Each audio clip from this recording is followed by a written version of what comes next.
I started tennis fairly late, actually. Well, when I was about 10 years old, when I moved to Canada, I played a lot of sports like prior to tennis. My family's a big hockey family, so I played hockey, ran track, did soccer, lots of other sports.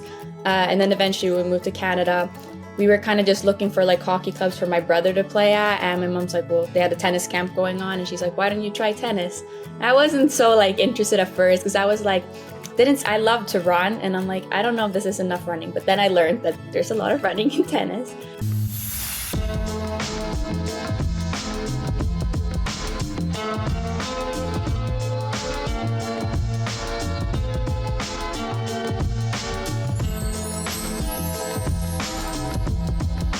Gabriella Lindgren, welcome to Hill to Her. Thank you so much for having me. Okay, so you're in Ann Arbor right now, but where are you originally from? Because you have a beautiful accent. So, Thank you. A little bit all over. I was born in Sweden. I lived up in the north of Sweden for the first 5 years, and then I moved to Stockholm, and then eventually moved to Canada when I was 10. wow. And then, yeah, so a bit everywhere. Then I also trained a bit in Florida, actually. So throughout those three places, I'd say. Yeah, that's awesome. So, what languages do you speak? Swedish and English. Trying to learn a bit of Spanish, but it'll get Wait, there. that's Are you in Spanish classes at Michigan? Yeah, it's hard, Yeah. really hard. Good luck with that. That was the hardest class of my college career. Yeah, it's pretty rough. I'm like, do I keep taking it or do I just test out my Swedish? I don't know. Yeah. We'll see. Aw. Well, I'm ecstatic to have you because you have had such a great career so far, finished your freshman year, and have a pretty cool story. So, um, what's the story behind getting into tennis? Yeah, I started tennis fairly late, actually. Well, when I was about 10 years old, when I moved to Canada, I played a lot of sports like prior to tennis. My family's a big hockey family, so I played hockey, ran track, did soccer, lots of other sports. And then eventually, when we moved to Canada, we were kind of just looking for like hockey clubs for my brother to play at. And my mom's like, well, they had a tennis camp going on. And she's like, why don't you try tennis? And I wasn't so like interested at first because I was like, didn't I love to run, and I'm like, I don't know if this is enough running, but then I learned that there's a lot of running in tennis. And I just played the summer camp and really loved it, and then I stayed with it. Wow. So, how come you moved to Canada? Because I know your dad played in the NHL and your brother got drafted to play in the NHL. So, what brought you to moving to Canada and playing tennis? Yeah. Well, it was a little bit of my mom had grew up in Canada, in Vancouver, so she wanted to move back a little bit. And then also for my brother's hockey, we moved back. I mean, the hockey in Sweden is amazing, but my brother wanted to play in the WHL, so we moved over for those reasons mostly. And then I got obviously really lucky that I found a great place to play tennis there and everything, because obviously the tennis I think is much stronger in like mostly in America, but Canada as well. But yeah. So, what was recruiting and looking to play in college like for you?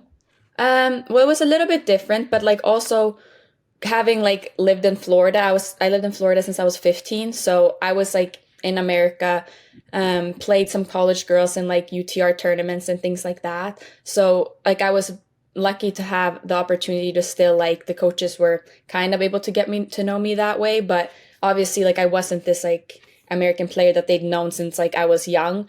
So it's kind of funny. So like I think it was like maybe 2 years, like the year you can start getting recruited, and I reached out to Ronnie, our head coach, and I just like sent her like an email, like, hi, I'm Gabriella and stuff, and introduced myself. And I hadn't been playing like ITF tournaments, which is like pretty much like the tournaments that college coaches go to recruit at. So I just made a goal. Like I played a couple tournaments, got my ranking high enough, got into like Eddie Hearn Orange Bowl, and then that's right. Saw Ronnie, she saw me play, and then it went from there. That's awesome. So, what about Michigan made you want to come to Ann Arbor? Yeah. To be honest, like it's just like a very cool athletic school. Like obviously the academics are amazing as well, but the second I came from my visit, I was just like you kind of feel like you're in like a professional environment, like being on the tennis team, being like the facilities and everything.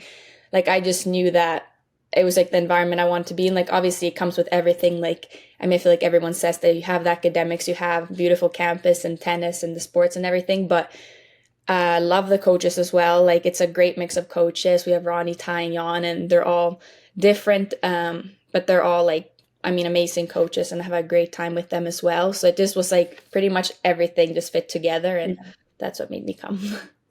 So, do you spend any time at Yost watching Michigan hockey, or does your family like Michigan hockey I've been now? to a couple of games. It's beautiful, Yost, I will say. Yeah. I have to go to more next year. I want to bring my brother. It's funny, he was actually committed to Michigan when he was 15. So yeah, he didn't Really? end up coming. Yeah, so he was actually supposed to be here 2 years with me, but I mean that would have been pretty cool. But then he decided to stay in the WHL, and then he got drafted. But yeah, no, he was supposed to be here, Not a which is bad another gig. reason why I like, yeah, why I like knew about Michigan and things like that. Like, because I didn't know so much being like from Canada and Sweden, like about universities and things. But that's when I like kind of always knew about Michigan, just having him be committed there when he was younger. Yeah, and it kind of gives you an understanding of you being actually in the athletics in the Yeah, Michigan life. yeah, And even though he was supposed to come, he can kind of live that through yeah, you. yeah. So that's awesome. I didn't know that. Um, so when were you playing with him, like competing with him growing up, your brother or your dad? Because you have an athletic family, were you Yeah. competing with them? Like in hockey or in general, like just Just in sport. general. Yeah, Yeah. I mean, we were quite a competitive family. Even my mom, I mean, she didn't play professionally, but she ran track and played basketball, and she's loves sports as well. So, I mean, all of us, I mean, it's not just in sports. If we're playing any sort of game, Yeah. like Monopoly, anything, that always ends up being pretty competitive. But yeah, no, I mean, I support my brother so much, and he supports me. So it's not so much like a competitive thing with like our sports, and there's such different sports. But of course when we were younger we played sports. I mean, we both wanted to win all the time, and it was Yeah. always very competitive like that. But That's so funny you say that because I feel like anyone that plays at a high level, especially at Michigan, that I've talked to, yeah, everyone's has an athletic family that mhm, they might not be like competing, but they mhm, grew up with yeah, sports and with their siblings, and that truly I yeah, feel like has translated for everyone into how they perform in college. yeah, no, for sure. Like I think that's like a big aspect of it. But Yeah. Okay, so explain a little bit about your transition to the college game because you played really well, Big Ten Freshman of the Week and Player of the Week in October. Obviously, you had a great career before you got here, the U18 Canadian singles, but what allowed you to translate so well to college tennis?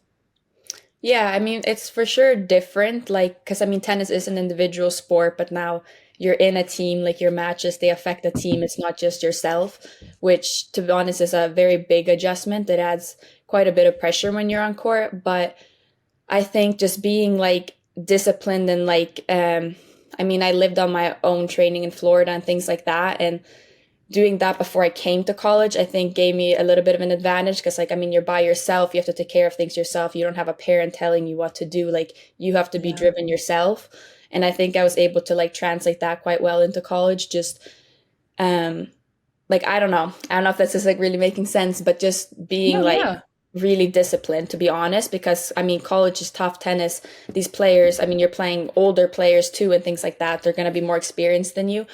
But I think just like honestly every day, like worth ethic, like working hard and things like that, but just coming from me, not coming from people pushing you, is something that's helped me a lot. Like I want to show up every day and do my best, and that's, I Yeah. mean, to be honest, also that's all coaches can ask for, is that you give everything. So I love that. And I think truly for tennis and individual sports specifically, it's that accountability that you have yeah, to have because it's yeah, individual yeah, or you're on a team of around 10 girls probably yeah, and you have to do everything yourself. yeah, So the discipline and accountability that you have to yeah, have, I think truly is what makes your mhm, guys' sport so special. yeah. Kind of go back for me. You mentioned playing in Florida. Were you living by yourself? What was that experience like? Yeah, I was down there by myself. I didn't train in an academy or anything. I just had my private coach in Boca. So I How old moved were there when you? I was about 15 years old, just turned Okay. 15. Before that, I was in Spain a little bit and trained, and then eventually went over to Florida. So just, yeah, lots of hours there in court. Had my little bike, would bike over to practice. Just, I mean, do everything by myself. But it was honestly, it was really fun. And it's such a competitive environment, Florida. So I think that really did prepare me because I was always playing, like, they have all these UTR tournaments and pro tournaments that they Mhm. have in like in the area. And I played like as much as I could, and I actually got to face like a lot of these college players. I mean, now they might have graduated and things, but it actually like did prepare me a lot getting experience against that level. What are some of the hot spots or major tennis areas of the country or the world in general? Florida and Spain, I would say. Like, well, there's other Really? places in the US. Like California, I think used to be one that was hotter, but now I would say honestly Florida. And I mean, I've been all over the world. I would say honestly that Florida's probably, I think, the most competitive. Wow. Yeah. Do you have Florida girls on your team by chance? No. We have like one girl that I think has a house down there, but Okay. not so many, no one that's from there. But yeah, So not the why do you think there are a good amount of people on your team that are from different countries, like outside the Mhm. US as well? Yeah, I mean, this year especially, we had a lot of internationals. I mean, all the freshmen were internationals, and then we also have Emily that's from Oh, Norway. wow. So it was, yeah. I mean, I don't think in the past there's been too many that have been international, but for sure, I mean, this year was nearly half the team. Um, Awesome. But I mean, I think it's good. I think that college tennis also is like expanding so much. So like now coaches and things are looking outside of the US itself.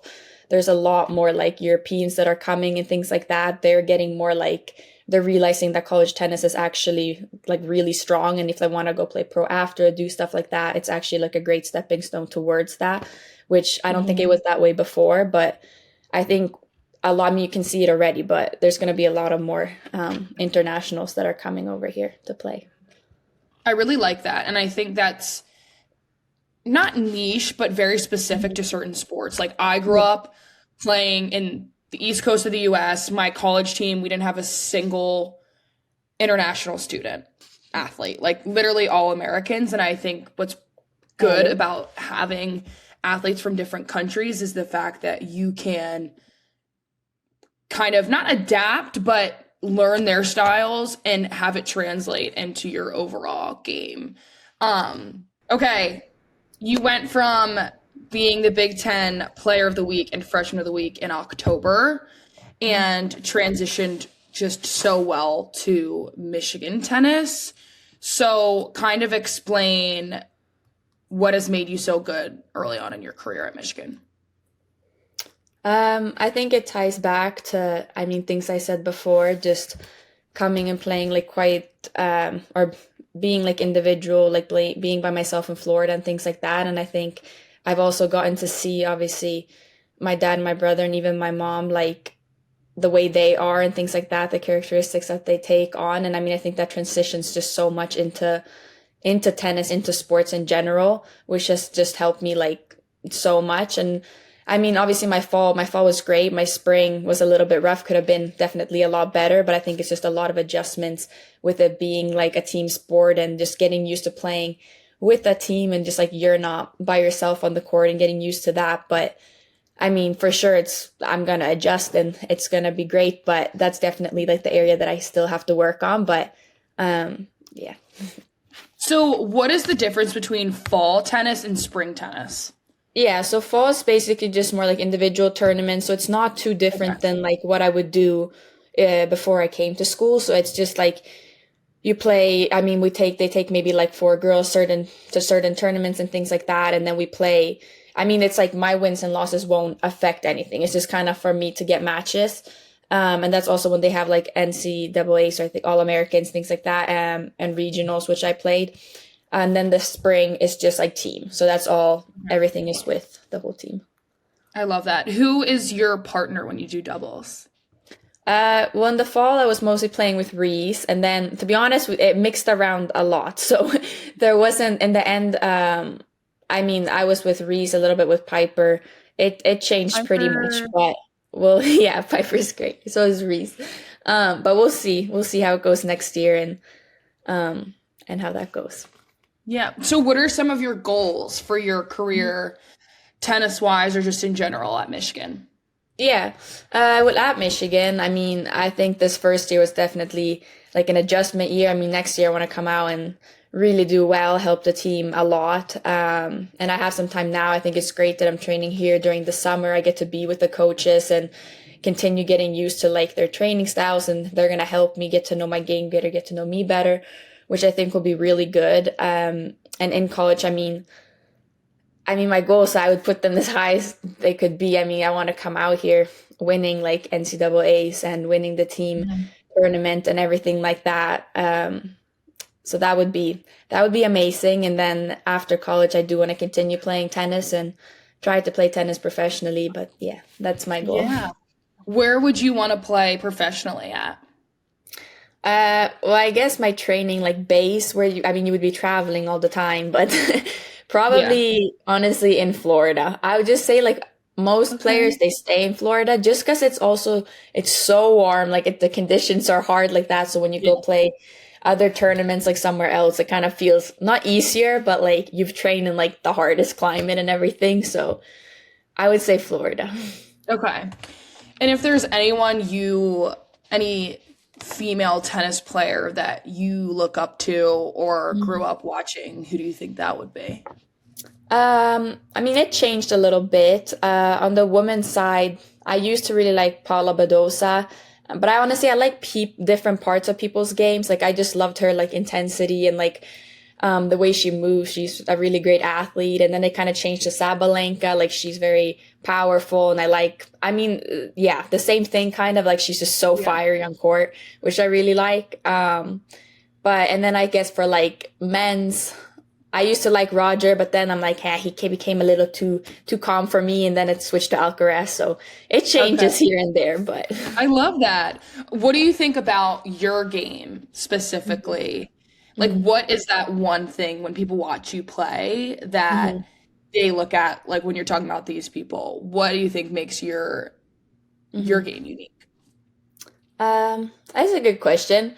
I mean, I think different people could see different things, but I guess my main attribute I get a lot is I am like athletic, so my movement is quite good. It obviously has to improve because sometimes it's like I like to run and stuff, so it's like, oh my goodness, I love to slide on court too. Yeah. On hard court, not just on clay, which I think people are like, she's a great mover, but I think I just have to also learn how to transition that into being more of like an all court player, not just using like my running, like my like athleticism for running, like I feel actually like that. turning it into like different shots. Like I'm like, so I feel like I could, obviously I have to do a lot of work to work on those shots and everything, but I think it could transition like greatly to help my game and to becoming more of like an all around player. Last question, dream partnership or NIL deal? Ooh. Can be Oh, tennis or not tennis related. yeah. I mean, this is really big and I would have to work really hard, but I do love Nike. So, That's Nike, not if out of you the ever cards. hear this. But no, I honestly love Nike. I feel like there could be so many other ones now. Can't really think of them, but I mean, I also just really love fashion, so anything clothing wise, I do really like. Um, but no, I feel like there definitely would be a few, but that's one of them. Yeah. Well, as soon as you get an agent, I have no doubt by the time you graduate, you will have a huge deal, whether it's Nike or fashion or literally whatever you want. The whole landscape of NIL is changing and you're going to do so well with all of that. But Thank you. thanks for doing this. It's been so much fun to learn about you. I'm excited to see all that you do throughout your career, but let's get some tennis lessons for me scheduled on the clock. Yes. Oh my goodness, that would be so good. And you have to teach me, it's lacrosse, right? Yeah, Yes. yeah. I have to learn. I've been seeing now coming to Ann Arbor because like in Canada, like we never see lacrosse. So I'm like, And it's that the looks really, national sport of Canada. is it actually? Yes. Oh my gosh. In Vancouver? You would never hear of, maybe in Toronto. Do you know like where they play it in Canada? I honestly forget. I think it might be Toronto, but it's I a lot feel of box lacrosse, like inside. okay. Okay, Yeah. then maybe that's what it is. No, I'm like before I came here, I'm like I haven't seen this sport. Maybe that's just maybe it's a Swedish. Maybe it's not. Maybe they do have it in Canada. It's Yeah. more just Sweden that doesn't have it. But I do want to try. But I Okay, also don't sports think swap. We'll get it I done. need some lessons. Yeah, awesome. All right, go blue. Have a great Yes, week so blue. and talk to you soon. Thank you so much.